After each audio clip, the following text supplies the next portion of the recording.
मुख्य अतिथि से आग्रह करूंगी कि वे भी आए और वे भी इस कार्यक्रम में अपना योगदान। तब तक आप लाते रहें सुबह शाम। गर्मी में तो जल्दी बन जाता है, सर्दी में 20-22 दिन लग सकते हैं। और ये ठंड चलाई जा रही है, उनकी बात अगर करेंगे तो हम बताना चाहूंगी कि एग्रीकल्चर एक्सटेंशन क्लब को काफी colleges. Hi my dear all, I hope आप सभी अच्छे होंगे। आज ऑर्गेनिक प्रोडक्ट्स, ऑर्गेनिक फार्मिंग यानी कि जैविक खेती मार्केट में अपनी पहचान बना चुकी है। जैव खाद्य पदार्थों के लिए लोग ज़्यादा कीमत देने के लिए भी तैयार हैं। जैविक खेती की कृषि के क्षेत्र में एक क्रांति के रूप में शुरुआत हो चुकी है। इस दिशा में तेजी से अनुसंधान कार्य चल रहे हैं। सरकार किसानों को प्रोत्साहित कर रही है, तो साथ ही नई नई स्कीम्स भी निकाली जा रही हैं। मार्केट में जैव खाद्य पदार्थों की डिमांड दिन पर दिन बढ़ती जा रही है, लेकिन अभी भी सप्लाई कम है। जो किसान आज इस दिशा में पहल करेंगे, वो आने वाले कल के लिए अपनी मार्केट बना चुके होंगे। छोटे सीमांत किसानों को इसे अपनाना आसान है। हाल ही में ग्राफिक एरा हिल यूनिवर्सिटी भीमताल कैंपस के एग्रीकल्चर डिपार्टमेंट के एचओडी डॉक्टर समर तिवारी की अध्यक्षता में एक किसान गोष्ठी का आयोजन किया गया, जिसमें एशियन एग्रीकल्चर हिस्ट्री फाउंडेशन के चेयरमैन, एग्रीकल्चर डिपार्टमेंट के ऑफिशियल्स और प्रगतिशील किसानों ने अपने विचार व्यक्त किए। साथ ही जैविक खेती को लेकर फैली भ्रांतियों को दूर किया गया और किसानों की समस्याओं का समाधान भी।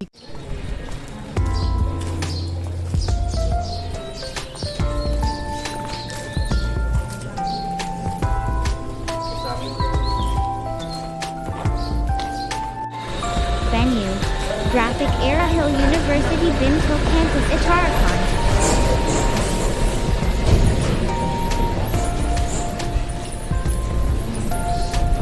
बताना चाहूंगी कि एग्रीकल्चर एक्सटेंशन क्लब को काफी कॉलेजेस में बहुत बड़े स्तर तक ले जाया जा रहा है। इसीलिए इस वर्ष हमारे विश्वविद्यालय ग्राफिक एरा हिल यूनिवर्सिटी के अंतर्गत कृषि विभाग द्वारा आयोजित इस एग्रीकल्चर एक्सटेंशन क्लब को स्थापित किया गया है। एग्रीकल्चर एक्सटेंशन क्लब एक शुरुआत है, जिसके द्वारा हम और आप साथ मिलकर कृषि क्षेत्र में आने वाली समस्त समस्याओं का निवारण कर सके। आज एक किसान गोष्ठी आयोजित करने का मुख्य कारण यह है कि जैविक खेती के विषय में हम सभी जानते तो हैं, बट उसे अपना नहीं पा रहे हैं। इसलिए आज हमने जैविक खेती के विषय में हमने यह किसान गोष्ठी आयोजित की है, ताकि हम सभी जानते हैं कि जैविक खेती बहुत ही महत्वपूर्ण विषय है हमारी कृषि जगत में। अब इसे आयोजित करने का एक बहुत ही बड़ा उद्देश्य ये है कि हम और आप यानी हमारे किसान जन हैं, हम सब एकजुट होकर कृषि जगत में होने वाली समस्त समस्याओं का साथ मिलकर निवारण कर सकें। क्योंकि अगर आप और हम अगर मिल जाएं तो हम कृषि जगत में नए बदलाव भी ला सकते हैं और साथ ही साथ कई नई ऐसी चीजों की खोज भी कर सकते हैं जो हमें नहीं पता। हुए क्यों? आज हमारा मेन मुद्दा है जैविक खेती किसान गोष्ठी। आज हम देख रहे हैं सभी जगह ये बात हो रही है जैविक खेती। हमारे प्रधानमंत्री जी भी ये बहुत बोल रहे हैं जैविक खेती की ओर जाना चाहिए हमें। ये देखिए हमारा उत्तराखंड कितना सुंदर दिख रहा है, हमारे पास सभी चीज है, लेकिन अगर हम जैविक खेती के तरफ नजर दें तो ये उत्तराखंड और भी बहुत सुंदर हो सकता है। तो जैविक खेती जो है, जैविक खेती लोग आज सभी चर्चे में कर रहे हैं, जैविक खेती करना चाहिए, लेकिन हमें कहीं ना कहीं एक पहल तो करनी चाहिए जैविक खेती की तरफ। हम आगे देखेंगे आखिर इसमें फायदा है या नुकसान है, क्योंकि लोग सुनते तो बहुत लोगों की बात है लेकिन करते बहुत कम लोग हैं। तो आज हम आप लोगों से गुजारिश करते हैं कि आप लोग इसके ऊपर थोड़ा ध्यान दें और जैविक खेती को थोड़ा आगे बढ़ाएं। आखिर सब बोल रहे हैं जैविक खेती क्यों करें हम भाई जैविक खेती, हम तो पूछेंगे क्यों करें हम जैविक खेती, आखिर उससे हमें फायदा क्या मिलेगा। एक तो हम उसमें जो हम रसायन यूज कर रहे हैं उसमें हमें बहुत ज्यादा यील्ड जो हमें उत्पाद है वो बहुत ज्यादा मिल रहे हैं। तो सबसे पहले जो है जैविक खेती क्यों करें, वो सबसे पहले हम हमें अपने लिए ही सिर्फ नहीं, हमें आने वाले जो फ्यूचर जनरेशन है, हमारे आने वाले बच्चों के लिए कुछ तो छोड़ना है। मिट्टी, उपजाऊ मिट्टी तो छोड़ के ही जाना है उनके लिए। ऐसा नहीं मिट्टी पूरा खराब हो गया, वो आए वो फिर बाद में बोले अरे हमारे लिए तो कुछ छोड़ा ही नहीं है उन्होंने। तो हम रासायनिक अगर यूज कर रहे हैं, रासायनिक का यूज कर रहे हैं, तो वो मिट्टी हमारे दिन पर दिन खराब हो जा रही है। तो वो सिर्फ रासायनिक दो उसका जितना उत्पाद हो रहा है वो खा रहे हैं, लेकिन मिट्टी को कुछ जा नहीं रही है। सबसे पहला यही है स्वास्थ्य, हमें मिट्टी की स्वास्थ्य बनानी है। मिट्टी के साथ साथ अगर मिट्टी हमारा स्वस्थ रहेगा तो उसमें जो उपज होगी वो खाने वाले जो हम लोग मनुष्य हैं, हम उससे स्वस्थ रहेंगे, हमारे जानवर, और सब मिला के हमारा वातावरण स्वस्थ रहेगा। और हम सभी का ये चीज है कि हम अच्छे वातावरण में रहें। कोई नहीं चाहता है कि जैसे अभी पोल्यूशन बढ़ रहा है, तो कोई नहीं चाहता है कि ऐसे कुछ सुविधाएं हो हमें सभी को ये चाहिए कि हमारा वातावरण अच्छे रहे। मैं हमारे मुख्य अतिथि से आग्रह करूंगी कि वे भी आए और वे भी इस कार्यक्रम में अपना योगदान दें और इसे बताएं।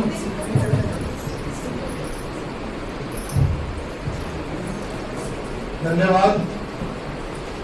मेरा नाम SPS बेनीवाल है। मैं जो एशियन एग्रीकल्चर फाउंडेशन है उसका चेयरमैन हूँ, जो पिछले 3 साल से पंतनगर कृषि विश्वविद्यालय में हमारा मुख्यालय है।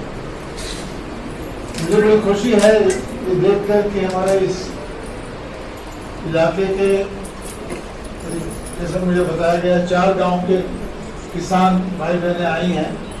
बहुत अच्छी बात है। और भी अच्छी बात यह है कि आपके आने से यदि यहाँ छात्र कृषि की शिक्षा ले रहे हैं, उनको भी कुछ नया ज्ञान आज मिलेगा।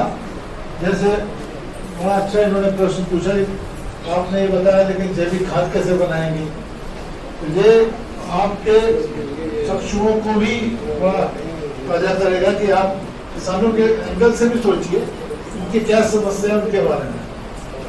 मुझे यहाँ मैं इसलिए आया हूँ कि मेरे बगल में जो सज्जन खड़े हैं वो है आनंद मणि भट्ट। इनको मैं अक्टूबर 2019 से जानता हूँ, जब हमने पहली बार अपने यहाँ कार्यशाला करी थी वृक्ष आयुर्वेद के बारे में, और जो हमारी पारंपरिक खेती है उसके बारे में उत्तराखंड में क्या हो रहा है या क्या होना चाहिए। आनंद मणि जी जो हैं बहुत ही प्रगतिशील, बहुत ही सकारात्मक विचारों के किसान हैं। और मैं तो जानता हूं कि ये कितने मेहनती हैं।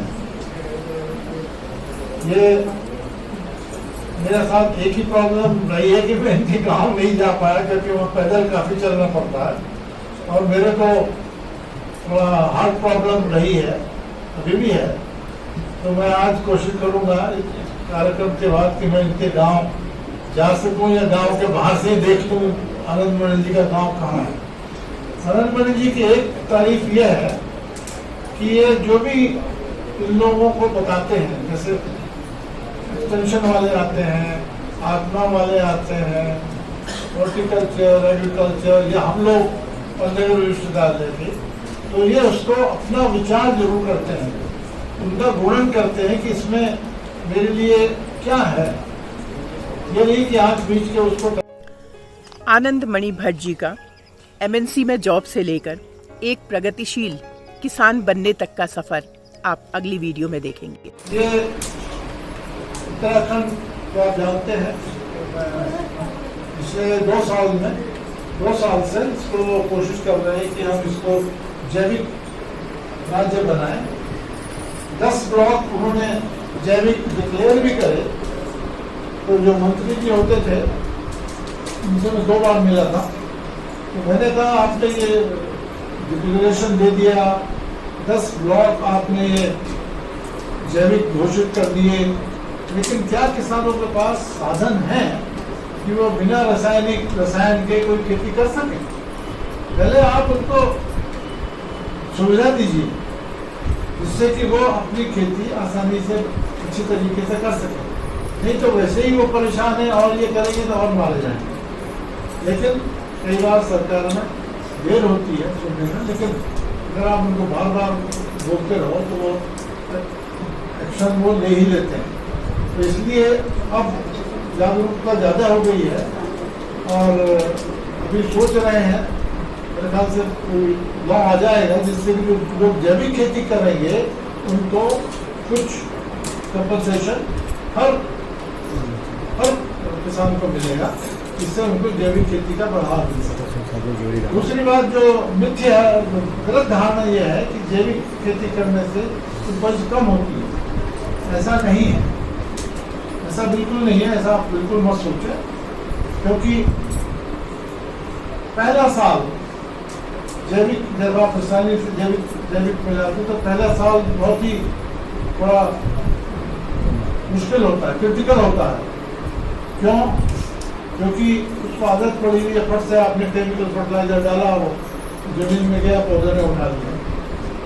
ये जो जैसे जीवामृत की बात हुई है, और विशेषकर जो पूर्वांचल है ये पूरा किण्वित है, मतलब इससे पूरा फर्मेंटेशन होता है, क्योंकि गुड़ इसीलिए डालते हैं जिससे कि फर्मेंटेशन की क्रिया ड्रम में होती रहे, जल्दी हो जाए। और उससे फायदा ये होता है कि जो भी आप उसमें पदार्थ डाल रहे हैं तरह तरह के, आप बेसन का जिक्र हुआ, आप उड़द के दाल डालेंगे, अंकुरित, आप ये खली डालेंगे, और आप जो पेड़ पौधे काट के डालते हैं, उससे ये फायदा होता है फर्मेंटेशन से, किण्वीकरण से, कि वो उनके जो बड़े बड़े तत्व वो हैं तो छोटे छोटे तत्वों में परिवर्तित हो जाते हैं। जैसे कोई प्रोटीन है तो वो अमीनो एसिड में हो जाएगा, कोई फैट है तो वो फैटी एसिड्स में हो जाएगा। और पेड़ पौधा जैसे हम खुद उन्हीं जो छोटे से छोटे उनके अवयव हैं उसको आसानी से हमारा शरीर या पेड़ पौधे ग्रहण करते हैं। प्रोटीन अगर पौधा लेगा तो वो प्रोटीन बेसन में नहीं लेगा, जो प्रोटीन से जब अमीनो एसिड बन जाएंगे और वो उसमें गुड़ डालने की प्रक्रिया से वो जल्दी होती है, इसलिए वो जैसे ही आप डालते हैं वो उनकी जड़ें जल्दी से ग्रहण कर लेती हैं, या छिड़काव करते हैं तो कोशिकाएं ले लेती हैं, और आप देखेंगे 5-6 दिन में पौधा बिल्कुल रंग बदल गया। इसलिए ये आप बिल्कुल सही समझिए कि इसमें घाटे का सौदा नहीं है, बस ये है कि बनाना तो आपको पड़ेगा। अगर आपको सफलतापूर्वक अपनी छोटी खेती करनी है तो आप खेती के खर्चे कम से कम करिए, लागत घटाइए। लागत घटाएंगे और इनको प्रयोग करने से आपकी उपज कम नहीं होगी, तो आपको शुद्ध लाभ बिल्कुल मिलेगा, ज़्यादा होगा। और यही आजकल की खेती की समस्या है कि उपज बढ़ी है लेकिन लागत बहुत बढ़ी है, बैंक लोन में मिलता है, लेकिन नतीजा यह है कि किसान परेशान है। इसलिए परेशान है कि ये शुद्ध लाभ है वो कम होता गया है। और विशेषकर सब्जियों में बहुत अच्छा इसका असर है। फलों के वृक्ष में कई बार बीमारी लगती, अड़ू है उसमें एक बीमारी आती है जिसको पर्णकुंचन या लीफ कर्ल कहते हैं अंग्रेजी में। पर्णकुंचन मतलब वो पत्तियाँ सिकुड़ से जाती हैं और उसमें आगे जाके कम फूल आते हैं, कम फल लगते हैं। उसमें प्रणाम जल का अद्भुत लाभ है, क्योंकि उसमें इस बीमारी को रोकने के लिए भी इसमें फफूंदीनाशक है। इसलिए इसका ऐसा करने से ये फायदा है कि आपको एक ही चीज़ से आपको कई तरह के लाभ मिलते हैं, और बनाना तो आपको पड़ेगा। कई बार ये आपने देखा होगा, कहा जाता है कि आप काली गाय का गोबर इस्तेमाल करिए, और हर गाय में भी जो गोबर में जो जीवाणु हैं, जो उनकी संख्या है वो कम ज़्यादा होती है, उससे आप परेशान नहीं होइए। इसीलिए हम लोग तो कहते हैं कि 15 से 20 किलो गोबर यूज करिए, ऐसे 15 से 20 किलो पेशाब। गोबर ज़्यादा करने से क्या फायदा होता है? गोबर का प्रयोग ज़्यादा करने से क्या होता है कि उसमें जीवाणुओं की संख्या बढ़ती है, और सारा कृषि का जो खेल है वो जीवाणुओं का है। आपकी भूमि में जितने ज़्यादा जीवाणु होंगे आपकी भूमि उतनी ज़्यादा उर्वरक शक्ति होगी, उसमें वो उतनी उपजाऊ होगी। इसीलिए रासायनिक खेती ने सत्यानाश किया है, क्योंकि जीवाणु सब बढ़ गए, समझे ना। और अपना कार्बनिक पदार्थ जो जैसे ऑर्गेनिक मैटर है वो सिर्फ आप जैविक खादों के इस्तेमाल से ही बना सकते हैं। दूसरा, बच्चों ने कितना अच्छा ये दिखाया कि आप ढैंचा या ग्रीन मैन्योर का इस्तेमाल करिए, इससे कि जो करीब 6-7 हफ्ते तक उसको उसी में जमीन में उलट देते हैं और वो सब कार्बनिक पदार्थ बनाता है। ऐसी जो गन्ने की खेती करते हैं आजकल वेस्टर्न यूपी में ये सिस्टम चल गया है। जो गन्ने की पत्तियां, गन्ना बड़ा होता है उसकी पत्तियां तोड़ते हैं और जमीन में वही मिला देते हैं रोटावेटर से, उसमें फिर वो वही खाद बनता है। हमारी पुरानी पद्धति जो चली आ रही है उसमें एक चीज हमेशा बताई गई है, इसलिए ये कहा गया है हमारी पुराने पुस्तकों में कि जो किसान की खेती उपज है उसमें सारा किसान का नहीं है, किसान का 1/3 है। 1/3 जो किसान के पास जानवर हैं या किसान के पास जो मजदूर काम करते हैं उनके लिए है, क्योंकि अब तो आप पैसे दे देते हैं। पहले तो अनाज दिया जाता था गाँव में और उनको भोजन मिलता था, आजकल नकदी का काम हो गया और 1/3 फसल का आपकी जमीन का है। जमीन में अगर 1/3 नहीं जाएगा तो आपकी अच्छी खेती नहीं होगी। और वो 1/3 क्या है? वो 1/3 फसलों का कार्बनिक पदार्थ है। जो भी फसल है जमीन में जानी चाहिए, नहीं होगा तो उसमें कार्बनिक पदार्थ कहाँ से बढ़ेगा? ऑर्गेनिक मैटर नहीं बढ़ेगा और उसमें आप अच्छी जैविक खेती नहीं कर पाएंगे। आप बात समझ में या नहीं आई अभी? ठीक है ना? तो आप जैविक खाद कैसे बनाएंगे? जो ये सब बताया गया है वो सब जैविक खाद ही है। चलाई जा रही है उनकी बात अगर करेंगे तो हम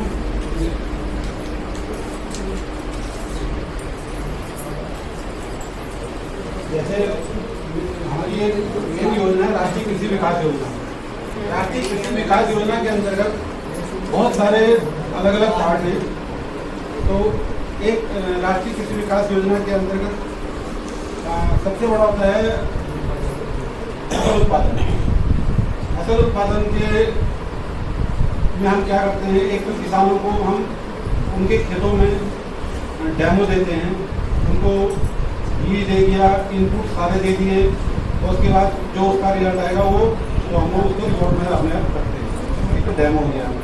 फिर जो हमारे पास वैरायटियाँ आती हैं यूनिवर्सिटी TDC से NSC से, उसको हम सब्सिडी में किसानों को अवेलेबल कराते हैं। बीज जो भी हमारे पास अवेलेबल कराएंगे उसके लिए हमारे हर न्याय पंचायत में हमारे स्टोर बनाए गए हैं, वहाँ से किसान वो बीज प्राप्त कर सकता है सब्सिडी में। जो भी योजनाओं अलग अलग योजनाओं की अलग अलग सब्सिडी होती है, तो उस हिसाब जो भी सब्सिडी होगी वो किसान के खाते में DBT के माध्यम से हम ट्रांसफर कर देते हैं। बस किसी को भी डायरेक्ट पैसे का कोई वो नहीं है, किसान हमें फुल पेमेंट देगा और उसके खाते में उसको सब्सिडी जो भी होगी वो डाल दी जाएगी। उसके बाद जो फसल उत्पादन के अलावा एक जैसे आप लोगों ने देखा होगा कि बहुत जगह पिछले 18 और 19 अक्टूबर को बहुत ज़्यादा बारिश हो गई थी। तो बहुत ज़्यादा जब बारिश हो जाती है कई जगह ऐसा हो जाता है कि बहुत कटाव हो जाता है, खेत कट गए या खेती की ज़मीन कट गई। तो उसके लिए भी हम लोग काम करते हैं, क्योंकि हमारा एक एस्पेक्ट जो है सोइल कंजर्वेशन भी है, कृषि और भूमि संरक्षण विभाग दोनों हम लोग काम करते हैं। तो जो ये भूमि कट जाती है उसकी रोकथाम के लिए हम कुछ स्ट्रक्चर बनाते हैं जिनको चेक वॉल, रिटेनिंग वॉल वगैरह कहते हैं। वो भी आप लोगों को समझ में ज़्यादा शायद ना आ पाए। और फिर इसके अलावा एक हमारा और इसका राष्ट्रीय कृषि विकास योजना का एक कंपोनेंट है, उसमें हम क्या करते हैं, जैसे आजकल आप लोगों ने देखा होगा कि ये जो एरिया है जंगली जानवर आजकल खेतों को बहुत नुकसान करते हैं। किसान परेशान है कि भाई इतनी मेहनत कर रहे हैं और लास्ट में जंगली जानवर आ रहे हैं और सब चट कर जा रहे हैं पूरी की पूरी फसल। तो उसके लिए भी कृषि विभाग से एक सामूहिक रूप से घेरबाड़ निर्माण का काम कराया जा रहा है। उसमें पहले नीचे 70 सेंटीमीटर की दीवार बना दी जाती है और उसके ऊपर तारबाड़ लगा दी जाती है कुछ अब ये है कि हर गांव में नहीं हो पाता है क्योंकि बजट की अवेलेबिलिटी इतनी नहीं हो पाती है, बहुत कम बजट आता है। तो प्रायोरिटी के बेस पे हम लोग कोशिश कर रहे हैं कि ज़्यादा से ज़्यादा गाँव जो है उनमें ये काम हो जाए। एक इसमें राष्ट्रीय कृषि विकास योजना के अंदर एक और आता है एस्पेक्ट, एकीकृत बहुउद्देशीय जल संभरण टैंक देते हैं हम लोग।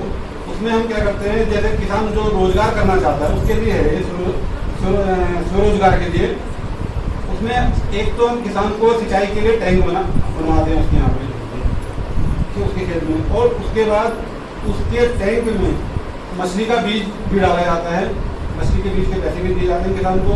और अगर वो चाहे किसान तो उसके यहाँ पोल्ट्री, उसको पोल्ट्री के चूजे भी दिए जाते हैं, पोल्ट्री के लिए केज भी बनाया जाता है। और इसके अलावा अगर किसान चाहता है तो उसके यहाँ पॉली हाउस भी बनाया जाता है, जिससे वो स्वरोजगार करके अपना जीवन यापन कर सकता है। उसके बाद एक राष्ट्रीय खाद्य सुरक्षा मिशन आप लोगों ने बहुत सुना होगा कि एक किसानों को, और ये जो इतनी बड़ी हमारी पॉपुलेशन है, इसको अनाज पर्याप्त रहे, तो इस उद्देश्य से राष्ट्रीय खाद्य सुरक्षा मिशन चलाया गया था। उसमें भी वही हम विभाग के द्वारा डेमो दिए जाते हैं किसानों को, और जो विभिन्न फसलें हैं उनके बीज उपलब्ध कराए जाते हैं। और एक ये सब योजना जो चली, ये बहुत अच्छी अभी जो किसानों के लिए योजना आई है वो है मिशन ऑन एग्रीकल्चर मैकेनाइजेशन। उसमें किसानों को अगर वो समूह बनाते हैं तो उनको समूह बनाने के लिए क्या करना पड़ता है, सिंपल सा एक 8 कृषकों का समूह बनाना है। समूह बना के अगर वो कोई यंत्र चाहते हैं, जैसे आजकल गाय क्या नाम है, बैल कोई पालना नहीं चाहता है क्योंकि घास की बड़ी दिक्कत हो गई है, घास मिल नहीं पा रहा है लोगों को, तो जनरली क्या होता है, उस 8 लोगों का उनको समूह बनाना है। समूह बनाने के बाद वो एक अपनी मीटिंग करेंगे, मीटिंग में अगर उनको जो भी यंत्र चाहिए उसकी एक लिस्ट बनाएंगे और वो प्रस्ताव विभाग में जमा कर देंगे। उसके बाद अब चूंकि पहले तो ये ऑफलाइन होता था तो हम लोग बोल देते थे कि भाई ठीक है आप यंत्र ले आओ, यंत्र भी किसान खुद ही परचेज करके लाएगा, उसमें विभाग का कोई रोल नहीं है, जो उनकी मर्जी का है, जो वो चाहे डिसाइड करें और वो बता देंगे, हमें एक लिस्ट दे देंगे, उसके बाद वो अपना यंत्र लेके आ जाएंगे। लेकिन अभी 1-2 साल से क्या हो गया है कि ऑनलाइन प्रक्रिया इसके लिए हो गई है कि आपको agrimachinery.nic.in हमारी एक वेबसाइट है भारत सरकार की, उस पर आपको यंत्रों के लिए अप्लाई करना पड़ेगा। कोई भी यंत्र, चाहे आप इंडिविजुअल लें या समूह में लें, उसके लिए आपको अप्लाई करना पड़ेगा। और अप्लाई ये होगा जो माना हमारे पास 5 टारगेट आए तो 5 जिनका पहले 5 का नंबर होगा उनको मिल जाएगा, बाकी वेटिंग में चलेगा। और जो भी आपकी सब्सिडी होगी, समूह के लिए 80% सब्सिडी है, और जो इंडिविजुअल यंत्र है उसमें केंद्र सरकार के द्वारा 50% अनुदान दिया जाता है। और इसके अलावा यदि कभी राज्य सरकार से बजट प्राप्त हो जाता है तो फिर 30% और दे दिया जाता है, तो कुल मिला के 80% मिल जाता है। लेकिन 80% अधिकतर केसों में नहीं मिल पाता क्योंकि राज्य सरकार के द्वारा बजट उपलब्ध नहीं करा। जल का बनाने का तरीका बताएंगे, क्योंकि कई बार लगता है कि ये तो मुश्किल काम है, बहुत पहले हमारा झंझट वाला है। कोई झंझट वाला नहीं, बड़ा आसान काम है, आप देखिएगा। और जो किसान भाई इसमें हिस्सा लेना चाहे वहाँ के खुद भी गोबर उठाइए, डालिए, गोमूत्र डालिए और सामान डालिए, जिससे कि आपकी जो झिझक है वो खत्म हो।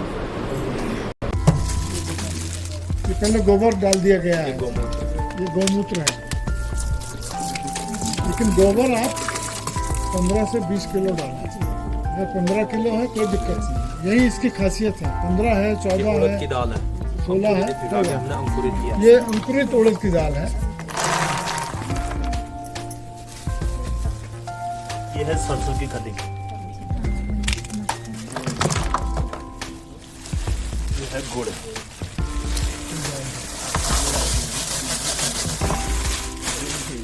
ये धान की भूसी है, लेकिन इसको उबाल के ठंडा करके फिर डाल। अब बाकी ये अरंडी, ये पूरी है सर, पूरी बेंटाना, ये अरंडी। देखो ऐसा है, एक मैं चीज़ यहाँ कहूँगा, क्योंकि यहाँ है, इसको जरा आप और बारीक काटिए। है ना? सर जैसे इसकी जगह में बिच्छू घास बताया था, बिच्छू घास भी है, बिच्छू घास भी वो डाल सकते थे सर हमारे। मिला के आप कूट के भी डाल सकते हो, हाँ, जल्दी तैयार हमारे है। यहाँ ये नहीं होता है ना। कोई बात नहीं, कोई बात नहीं। ये तो जो घास आपको दिख रहे हैं, हाँ, ये भी उसे पड़ उखाड़ के डाल दीजिए, कोई दिक्कत नहीं। ये क्लोरोडेंड्रोन है, यहाँ हो सकता है इसको कुछ और बोलते होंगे। ये क्लेरो नीम है। क्लेरो CLERODENDRO और ये जंगली बेल है, ये यही है। हाँ ये होती है। देखिए कोई भी बेल हो, बिना हिचक के बेल काटिए और डालिए। इसमें वो बहुत गुणी है, कोई भी बेल हो, कोई हरी बेल डालिए। आप इसको पानी से भर दीजिए। पहले पानी हिलाइए, इसको डंडे से हिला के दिखाइए। अब इसको हिला के पूरा मिक्स कर देना, हिला के पूरा मिल जाएगा अच्छे इसीलिए देखो हम कह रहे थे कि ये जो खरपतवार है कटे हुए बारीक काटिए, मिलाने में जिससे कि फर्मेंटेशन में सुविधा होगा। तरह। ये पूरा मिला के उसके बाद आप इसको पानी से भर लेना। पानी से भरने के बाद आप इसको जो है कि फिर घुमा देना एक बार और पूरा ढक्कन टाइट लगाना। देखो 200 लीटर 200 लीटर बाल्टी का ढक्कन ना हो तो किसी कपड़े से बांधेंगे कैसे? हाँ हाँ कपड़े से बांध दे सकते हो। हवा नहीं जानी है। हवा नहीं जाती है अंदर, ये फर्मेंटेशन की बात है। जब जो जैसे जो ड्रम रहेगा उसमें ऊपर तक नहीं भरिएगा पानी से, यहाँ तक भरिएगा, है ना? क्योंकि उसमें गैस बनेगी, बबल होगा, बुलबुले होंगे। तब तक आप खिलाते रहें सुबह शाम। गर्मी में तो जल्दी बन जाता है, सर्दी में 20-22 दिन लग सकते हैं। और ये धूप छाई में रखना है। फिर आप इसको छान के हिला सुबह और शाम रोज। फिर आप इसको छान के 1 लीटर ये और 9 लीटर पानी के साथ आप इसका उपयोग कर सकते हैं। और ये साथ जरूरी हो जाएगा कि आप 2 ड्रम रखें। एक ड्रम में माल तैयार हो रहा है, दूसरे ड्रम में शुरू कर दें। इंडिया में 1960 में हरित क्रांति यानी कि ग्रीन रिवॉल्यूशन की शुरुआत हुई। ये वो समय था जब हमें अनाज इंपोर्ट करना पड़ता था। निसंदेह आज हम अनाज के लार्जेस्ट एक्सपोर्टर हैं, लेकिन इन 50 सालों में खाद्य पदार्थों की गुणवत्ता और ज़मीन की उर्वरकता में काफ़ी कमी आई है, जिसका परिणाम ये है कि दुनिया ने ऑर्गेनिक फार्मिंग का रुख अख्तियार किया है। उत्तराखंड जल्दी ही सिक्किम की तरह दूसरा ऑर्गेनिक राज्य बनेगा। इसी उम्मीद के साथ इस वीडियो को यहीं पर कंक्लूड करती हूँ। उम्मीद है आपको वीडियो पसंद आई होगी, so please like it, share it, और अगर आप चैनल पर नए हैं चैनल को सब्सक्राइब करिए। फिर मिलती हूँ एक नई सोच के साथ, एक नई खोज के साथ आपके अपने ही YouTube channel Manjusha and influencer में। Stay blessed, stay positive.